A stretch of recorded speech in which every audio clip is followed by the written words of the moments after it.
Welcome to AEI Stories, the channel with some of the most intriguing and provocative dating stories on the web. We all date, mate, and try our best to procreate. However, modern-day dating is really bad. Most people have given up entirely. The days of traditional dating are over. Now, everything seems to be transactional. It's a sad state of affairs that's not getting any better. Well, let me tell you a dating story that I'll never forget, and you won't either. So sit back and enjoy another dating story from hell. But before we begin, don't forget to like, share, and subscribe. So let's start the show. Many years ago, I was working at a government agency in a fellowship program. It was one of those fellowships that helps young professionals get their feet into corporate America. Anyway, this fellowship consisted of many other, first-time employees who recently graduated from graduate school. Well, during one of my fellowship meetings, I noticed this attractive woman in our group. She seemed mild-mannered, intelligent, and kind. I thought to myself, I might need to make a move on her, and I soon did. After our meeting with some boring presentation, I smoothly approached her with my charming demeanor and banter. It was nothing fancy, but maybe I did summon the likes of Leon Phelps to intrigue this lady. It was clearly enough, as I escaped with her number that day. So mission accomplished. From there, we started speaking on the phone often. I noticed early on that she was very reserved and conservative. At times it felt like I was pulling teeth. She had this massive wall up, or these psychological barriers. We were both ambitious professionals, so we spoke about our careers often. Eventually, we went on several dates, from movies, dinners, plays, and some other stuff. Even though she was very reserved, that wasn't enough to push me away. She had many good traits that I liked, so I saw no reason to disengage. I remember when I would drive her home after dates, we would sit in my car and talk for hours about our dreams and passions in life. I remember her even telling me that she saw me as a rare commodity, a man she viewed to have a lot going for himself. She was impressed with my morals, intellect, and life goals. I remember her saying this on numerous occasions. I was also impressed with her, as she seemed to be a woman with class and direction who wasn't like other women who partied, drank, or ran the streets with everyone else. She seemed like she had her head on straight, so we were developing significant chemistry with each other. We even exercised together sometimes. We were both health conscious and enjoyed going to parks. We would run or walk around them, well, usually walk. It was clear that we both enjoyed being outside and one with nature. I have to admit though, she kept up with my athletic pace very well, and I didn't mind seeing her in her workout clothes. She had this traditional attractiveness. I sometimes attended church with her. I grew up in a Pentecostal church, so I saw about everything one can see in church. Church outings with her were cool. Nothing too crazy happened, even though she warned me that church members didn't like anyone criticizing the pastor at all. Oh yeah, some of her church members were a little messy toward us, trying to pry into our personal business, wanting to know more about me. But that's a pretty common thing when bringing someone new to church. But as you see, we were getting our religion on and spending quality time together. Then on her birthday, I took her on a date to her favorite restaurant and bought her a beautiful birthday card. She seemed pretty happy about the whole thing. It wasn't a cheap date, but I didn't mind. I also believe we caught a movie afterwards, something I knew she would like. So as I stated earlier, we were getting along fine and building some chemistry with each other. We also attended some plays and festivals together, and sometimes at these events, we were joined by some of her family and friends. I ended up being really cool with her sisters, and they seemed to like me a lot. I remember picking up one of her sisters from college and giving her a car ride somewhere. Again, I didn't mind, because I really liked the woman I was dating, so being cool with her family just made sense. One day, she invited me to see a football game at her old high school. I agreed to attend with her, and that is where she introduced me to her father. That was a cool experience. He seemed like a hard-working, no-nonsense kind of man. It was good that she was raised with a good father as an example in the home. Many women are not. It was a very decent outing that I enjoyed. But after that game, things really started changing. That's where the first major red flag appeared. But when I think about it, there were some orange flags along the way. After that game, which was a cold October night, we decided to stop at a donut place and grab a few donuts. So after ordering the donuts in the drive-thru and pulling off down the street, she noticed that the place had given me the wrong donut. I asked her, which donut did they give me? After she informed me the kind of donut, I said, oh, I like that kind too, and I don't feel like going back. So I'm cool with that. You can hand it to me. You're being too nice. She incessantly said, you're being too nice. You need to tell the manager. You need to go back and let them know. You need to tell the manager. I said, it's not a big deal. I don't feel like driving back. I like that kind too. It's all good. I noticed she was very bothered by me, not turning around and driving 7 minutes back to the restaurant just to get a different donut. I really didn't think much about it at that time, but later events would bring this moment back into focus. Soon after that, she began studying for an important exam to get into a doctorate program. I agreed to help her, because I wanted her to do well. I spent several hours with her, preparing her for certain questions, words, and concepts that she might face on this exam. When thinking about it now, I clearly liked this woman and really poured my time and energy into her. Helping her achieve her goals made me feel good. Again, I was taking her seriously and saw a potential future with her.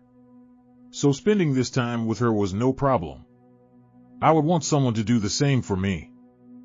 Then one day, while talking on the phone with her, she threw another red flag at me. We were just having a normal conversation, and I decided to give her a compliment. Now, maybe my compliment was cheesy or silly, but I was just flirting in a playful way. I told her that I no longer needed to eat sweet foods, because she was the only sweet thing that I needed in my life. Wait, that is something that Leon Phelps would say to a woman. That's ironic.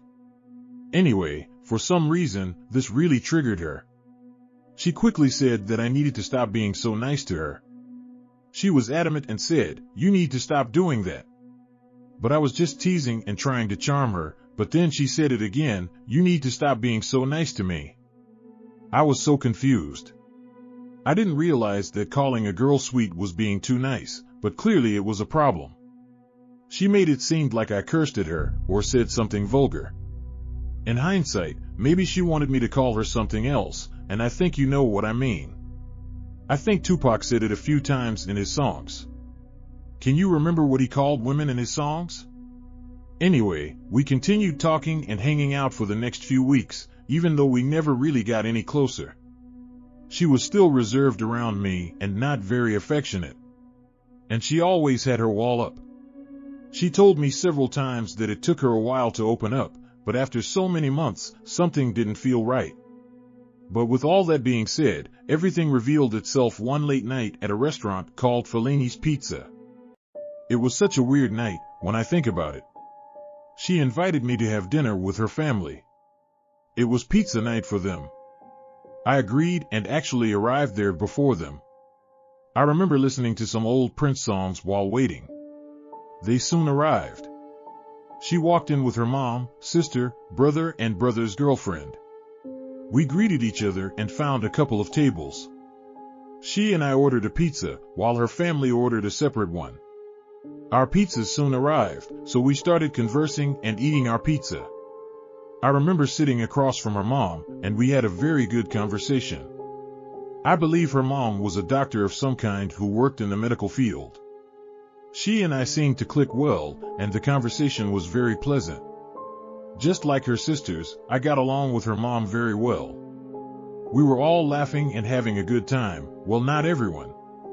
The woman who invited me, the woman I had been dating for months, was the only one who didn't seem to be enjoying the occasion. She seemed distant and aloof, and more aloof than usual.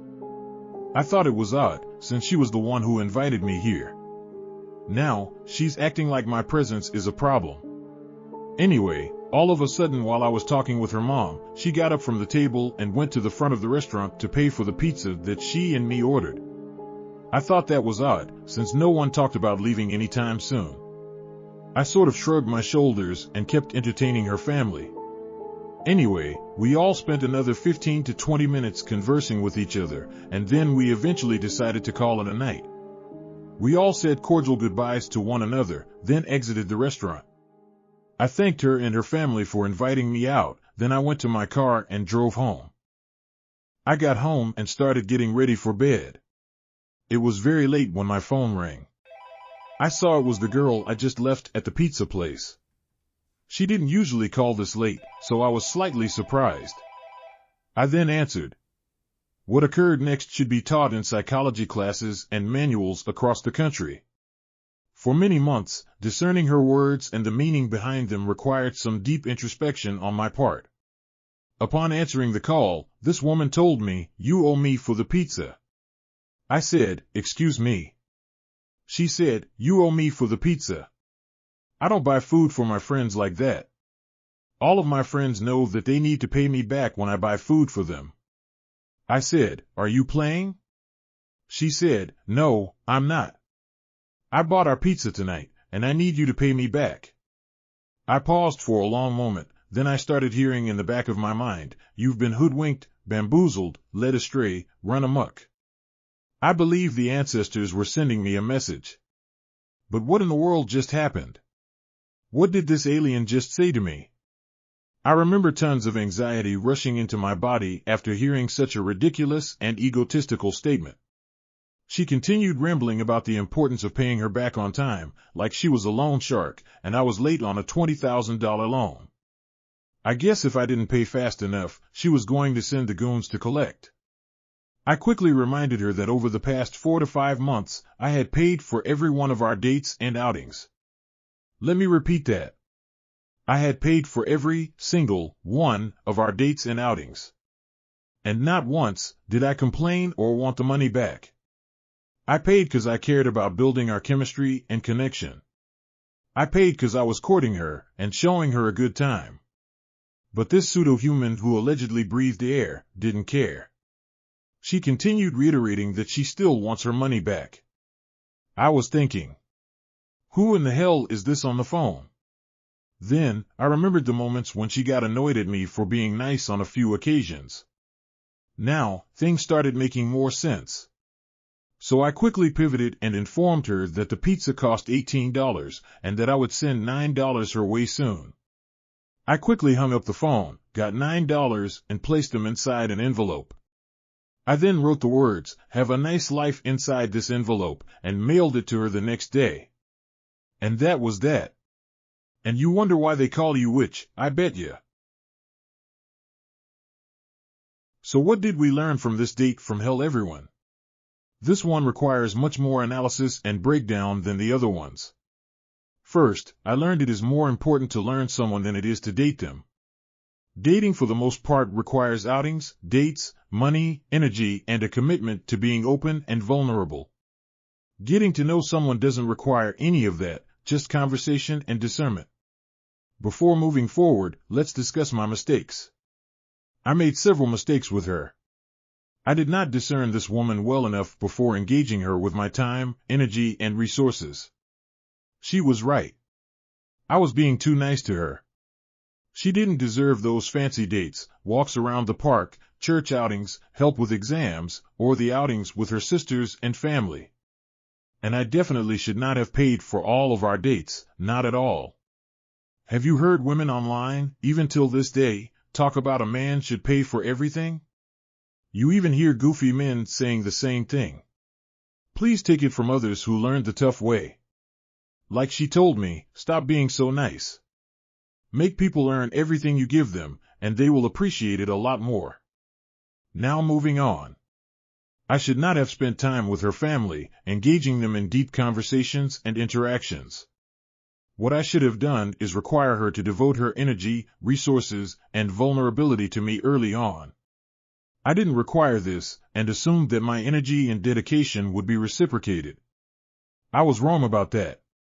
I missed her subtle and not so subtle attempts at informing me that kindness is not something she valued. Commitment and consistency are not things she adored. But to be honest, I think this case is even more complicated than that, so let me explain. We live in a society that tells women that good men don't exist. You even hear people saying that all men are bad. This has been said for decades. Women have been hearing this propaganda since they were little girls, only viewing men as problems who are unworthy of true love and respect, no matter what they do. Hence, why you hear so many women use the word settling when describing how they decide on choosing their husband. This term implies that the man has a lower value than them, or that the woman could do much better. The real question is, if the woman could do much better, why hasn't she? In the words of the infamous Joker, you get what you deserve. However, what happens when a woman meets a man who doesn't fit these negative stereotypes, a man who embodies the values, traits, and goals that women claim they want in a man and potentially their husband? Are these women even ready for such a man? Remember, this woman told me on several occasions that I was a rarity. And to be honest, I truly am. I remember her staring at me with a puzzled look on her face during those car conversations like, "What can I do with you?" Remember, she was the one always inviting me out to meet up with her family and friends. Why would a woman do such a thing if she wasn't significantly interested in me? I completely believe she was intrigued and liked me. But I also believe women in Western society are programmed to be independent and to live life believing that no man is good enough. So when she saw me that night at that pizza place, entertaining her family with my charm, wit, and intellect, I think she knew she had no more excuses on why she was single and not giving me her best. She knew it was her time to put up, or shut up, and she decided to show out, in order to push me away. Pushing me away was the only thing that would give her instant relief from any pressure or expectation of reciprocating the energy I had given her. It worked. She successfully pushed me away. So these types of dates from hell remind us that discerning a person is more important than dating them, and never get offended if someone you're pursuing pushes you away. In many cases, they are doing you a huge favor. In the end, we must learn from these experiences and think about what we can do better the next time. And you wonder why they call you witch, I bet ya. I just had to say it one last time. So I hope you enjoyed another dating story from hell from AEI Stories. I'll be back with another dating story soon. But in the meantime, remember, you are the only person responsible for your health and happiness. So until next time.